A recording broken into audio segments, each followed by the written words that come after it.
വീണ്ടും തീവ്ര ഹിന്ദുത്വ ലൈൻ പിടിച്ച് വെള്ളാപ്പള്ളി നടേശൻജി ക്രിസ്ത്യാനികൾക്കാണ് കോട്ടയത്തും പാലയിലും സർവാധിപത്യമെന്നും ഈഴവർക്ക് സ്കൂളില്ലെന്നും അവ ഞങ്ങൾക്കൊന്നും കിട്ടുന്നില്ലെന്നും ഒക്കെ വെള്ളാപ്പള്ളി നരേശൻ സാർ പറയുന്നുണ്ട്. വെള്ളാപ്പള്ളി നരേശൻ സാർ, ഈഴവർക്കും നമ്മൾ ഹിന്ദുക്കൾക്കും സ്കൂളും കോളേജും ഇല്ലെങ്കിൽ അത് ക്രിസ്ത്യാനികളുടെ കുഴപ്പമാണോ? നമ്മുടെ കുഴപ്പമല്ലേ?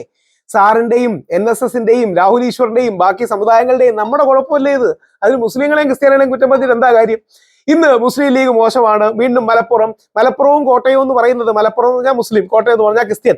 ഈ മലപ്പുറത്തെയും കോട്ടയത്തെയും ആക്രമിക്കുന്നതോട് നമ്മൾ ഹിന്ദുക്കൾക്ക് എന്താ ഗുണം? നമുക്ക് സ്കൂളില്ലെങ്കിൽ നമ്മുടെ കുറ്റമാണ്, നമ്മുടെ വീടുകളിൽ ജനസംഖ്യ കുറയുന്നെങ്കിൽ നമ്മുടെ കുറ്റമാണ്, നമ്മുടെ സമുദായം തകർന്നെങ്കിൽ നമ്മുടെ കുറ്റമാണ്. ക്രിസ്ത്യാനികളെയും മുസ്ലിങ്ങളെയും കുറ്റം പറഞ്ഞാൽ എന്താ കാര്യം സാർ? പാലായിൽ ക്രിസ്ത്യൻ ആധിപത്യമെന്ന് വെള്ളാപ്പള്ളി നടേശൻ. തദ്ദേശ സ്ഥാപനങ്ങളിൽ പോലും ഈഴവ പ്രാതിനിധ്യം കുറവാണ്. KM മാണി പൊട്ടും പൊടിയും തന്നുവെന്നും മകൻ സൂത്രക്കാരനാണെന്നും വെള്ളാപ്പള്ളി കോട്ടയത്ത് SNDP നേതൃസംഗമത്തിൽ പറഞ്ഞു. ജാതി വിവേചനമില്ലാതാകണമെങ്കിൽ ഈ രാജ്യത്ത് തുല്യനീതി കൊടുക്കണം.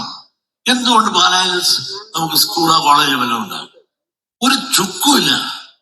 ഈ പലരും വന്നും ഇടതും പലരും വന്നല്ലോ. ഇവിടെ ജോസഫും ഭരിച്ചല്ലോ. നമുക്ക് എന്ത് തന്ന്? ഗോവിന്ദ ഇത് തന്നെ നമുക്ക് തന്നു. അവർ വിളിക്കുമ്പോൾ പ്രകടനത്തിൽ പോകാൻ നമ്മള്, വോട്ട് കുത്തുന്ന എന്താണോ നമ്മള്, പരിക്കുള്ള കാര്യം വരുമ്പോ പുറംപോക്ക്. ഇതല്ലേ നടക്കുന്നത് പാലായിൽ?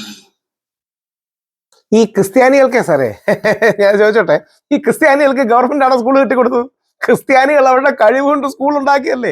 അതിന് മനോഹരമായി നമ്മുടെ ഒരു പള്ളിയിലച്ഛൻ മറുപടി പറഞ്ഞിട്ടുണ്ട്. അത് ഓരോ മലയാളിയും മറ്റും കേൾക്കണം. കാര്യം ഞങ്ങളടക്കം ഒരുപാട് പേര് പഠിച്ച ക്രിസ്ത്യൻ സ്കൂളുകളിൽ നിന്നും പറ്റുവാണ്. മനോഹരമായൊരു മറുപടി അതേകൊണ്ട് വെള്ളാപ്പള്ളി എന്താണ് പറയുന്നത്? ക്രൈസ്തവ സ്കൂളുകൾ എങ്ങനെ വരുന്നെന്നാണ് വിചാരിക്കുന്നതെന്ന് നോക്കിക്കോണേ.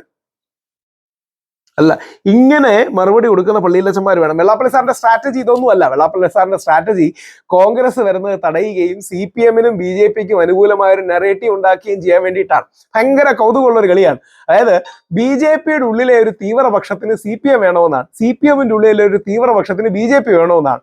കാര്യം രണ്ടുപേരും കൂടി സെൻട്രിസ്റ്റ് സ്പേസ് ആയ നടുക്ക് നിൽക്കുന്ന കോൺഗ്രസിന്റെ സ്പേസ് ഇല്ലാതാക്കി. ആ കോൺഗ്രസിന്റെ സ്പേസ് ഇല്ലാതാകുമ്പോൾ CPM-ന് വീണ്ടും ഭരിക്കാൻ അവസരം കിട്ടും, BJP-ക്ക് കുറച്ച് വളരാനും കിട്ടും. അതിൽ നിന്നും കോൺഗ്രസ് ഒലിച്ചു പോകും എന്നുള്ളത് കൊണ്ട് ആത്യന്തികമായി CPM-ന് ഗുണം വേണ്ടിയിട്ടാണ് അതൊക്കെ പറയുന്നത്.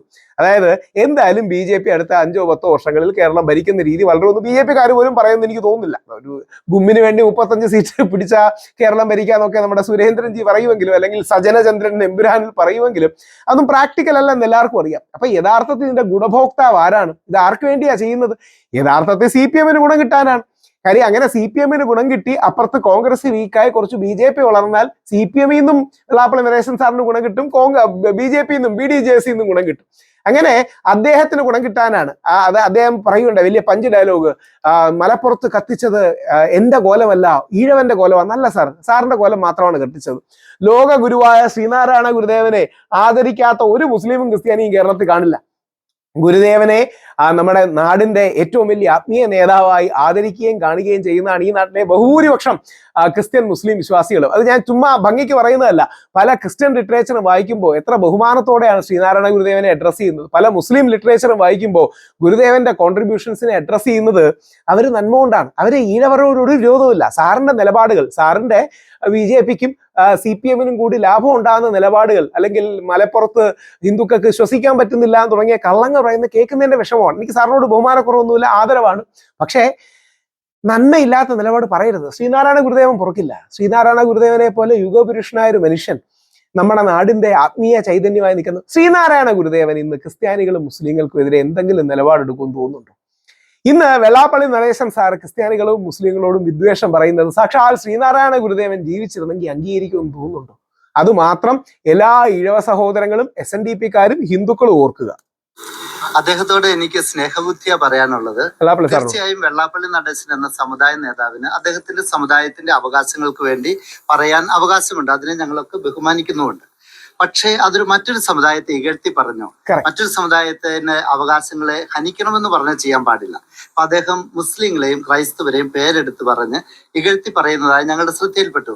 അദ്ദേഹത്തെ ബഹുമാനിക്കുന്നതോടൊപ്പം സ്നേഹത്തോടെ അദ്ദേഹത്തോട് പറയുകയാണ്, അത്തരം വിദ്വേഷപരമായ പരാമർശങ്ങൾ നമ്മളുടെ ഈ സമൂഹത്തിന്റെ ഒരു സഹിഷ്ണുതയ്ക്കും നല്ല ഒരു അതാണ് ജീവിതത്തിന് ദൈവീകത, നല്ലതല്ല അതാണ് എന്ന് ആത്മീയത, കേരളീയ അതാണ് പൊതുസമൂഹം നന്മ. തിരിച്ചറിയുന്നു എന്ന് കത്തോലിക്ക കോൺഗ്രസിന്റെ എല്ലാ നേതാക്കന്മാരും എപ്പോഴും എടുത്തു പറയുന്നതാണ്. നമ്മൾ പരമാവധി ഇപ്പൊ കത്തോലിക്ക കോൺഗ്രസ്സുകാര് കത്തോലിക്കരായ സമുദായത്തിന്റെ ആവശ്യങ്ങൾ പറയുന്നതിൽ ഒരു തെറ്റുമില്ല. അതേസമയം ഞങ്ങൾ മുസ്ലിങ്ങൾക്ക് കൊടുക്കരുത്, ഈഴവർക്ക് കൊടുക്കരുത് എന്ന് ഒരിക്കലും പറയുന്നില്ല. അവരുടെ അവകാശങ്ങൾ അവർക്ക് കിട്ടിക്കോട്ടെ, നമ്മുടെ അവകാശങ്ങൾക്ക് വേണ്ടി നമുക്ക് പറയാം. പരസ്പരം ബഹുമാനിക്കണമെന്നാണ്. അദ്ദേഹം എന്താണ് പറഞ്ഞത്? സ്കൂളുകളുടെ കാര്യം പറഞ്ഞു, എത്രയോ സ്കൂളുകളുടെ എണ്ണമൊക്കെ പറഞ്ഞു. ഈ നാട്ടിലെ ഗവൺമെന്റിന്റെ ഉത്തരവാദിത്വമാണ് ഇവിടെ വിദ്യാഭ്യാസം കൊടുക്കുക എന്നുള്ളത്. ഈ സ്കൂളുകളൊക്കെ പണിതത് ക്രൈസ്തവർ എങ്ങനെ പണിതെന്നാണ് നിങ്ങൾ വിചാരിക്കുന്നത്? ഞങ്ങളുടെ സാധാരണക്കാരായ സഭാ അംഗങ്ങള് പിടിയേരി പിരിച്ചും അവരുടെ നെറ്റിയിലെ വിയർപ്പൊഴുക്കുകയും ഉണ്ടാക്കിയ പണം കൊടുത്ത് നിർമ്മിച്ച സ്കൂളുകളാണിത്. ഈ സ്കൂളുകളിൽ പഠിക്കുന്ന ആളുകള്, കുട്ടികള് ഏത് സമുദായത്തിൽപ്പെട്ടവരാണ് നിങ്ങളൊന്ന് പരിശോധിച്ച് നോക്കണം. അത് ക്രൈസ്തവർ മാത്രമല്ല, ഈ നാട്ടിലുള്ള വിവിധ സമുദായങ്ങളിൽപ്പെട്ട കുട്ടികൾക്കാണ് വിദ്യാഭ്യാസം ഞങ്ങൾ കൊടുക്കുന്നത്. പിന്നീട് അദ്ദേഹം പറഞ്ഞു കോടികള് ക്രൈസ്തവരായ അധ്യാപകരെ കൊണ്ടുപോവുകയാണെന്ന് പറഞ്ഞു. അദ്ദേഹം എന്ത് ചിന്തയിലാണ് പറയുന്നത്? ഈ അധ്യാപകർ രാവിലെ തൊട്ട് വൈകുന്നേരം വരെ വായലച്ച് വിയർപ്പൊഴുക്കി പണിയെടുത്തിട്ട് അവർക്ക് കിട്ടുന്ന അധ്വാനത്തിന്റെ ഫലമാണത്. അങ്ങനെയാണെങ്കിൽ ഈ കേരളത്തിലെ എത്രയോ ഉദ്യോഗസ്ഥന്മാരുണ്ട്, എല്ലാവരും ക്രൈസ്തവരാണോ? ഈ ഗവൺമെന്റ് ഉദ്യോഗസ്ഥർ കൊണ്ടുപോകുന്ന പണം മുഴുവൻ അവരുടെ അധ്വാനത്തിന്റെ ഫലമല്ലേ? അപ്പൊ ഞങ്ങൾ ക്രൈസ്തവർ പറയുകയാണ് മറ്റ് വിഭാഗത്തിൽപ്പെട്ടവരൊക്കെ അതാ ഗവൺമെന്റിന്റെ പണമെല്ലാം കൊണ്ടുപോകുന്നു എന്ന് പറഞ്ഞാൽ അത് നീതിക്ക് നിരക്കുന്നതാണ്. ഞങ്ങൾ അങ്ങനെ ആരും പറയുകയല്ല. പക്ഷെ അങ്ങനെയൊന്നും പറഞ്ഞ് ഈ സമൂഹത്തെ വിഭജിക്കരുത്. ക്രൈസ്തവര് അന്യായമായിട്ട് ആരുടെയും ഒരു നയാ പൈസ കൊണ്ടുപോകുന്നില്ല.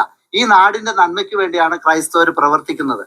അതാണ് ഞങ്ങൾക്ക് പറയാം. 100% നാടിന്റെ നന്മയ്ക്ക് വേണ്ടി പ്രവർത്തിക്കുന്നു എന്ന് മാത്രമല്ല, എല്ലാ സമുദായങ്ങളിലേക്കും റീച്ച് ഔട്ടും മറ്റും ചെയ്യുന്ന നമ്മുടെ ക്രിസ്ത്യൻ സമൂഹം നമുക്കെല്ലാം മാതൃകയായിട്ടാണ് പലപ്പോഴും പ്രവർത്തിക്കാറുള്ളത്.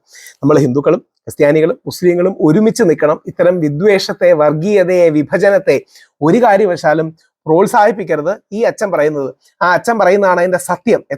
എത്ര പക്വതയോടെ, എത്ര നന്മയോടെയാണ് അദ്ദേഹം പറയുന്നതെന്ന് ഫാദർ ഫിലിപ്പ് കവിയിൽ പറയുന്നത് നോക്കുക. ഫാദറിന് പ്രണാമമുണ്ട്. ഇന്ന് ശ്രീനാരായണ ഗുരുദേവൻ ജീവിച്ചിരുന്നെങ്കിൽ ഈ ഫാദർ പറഞ്ഞതിനോട് അദ്ദേഹം യോജിക്കുമായിരുന്നു എന്ന കാര്യത്തിൽ ഒരു ശ്രീനാരായണീയ ഭക്തൻ എന്ന നിലയിലോ ശ്രീനാരായണ ഗുരുദേവനെ ആദരിക്കുന്ന വ്യക്തി എന്ന നിലയിലോ എനിക്കൊരു സംശയവുമില്ല. ജയ് ഹിന്ദ്.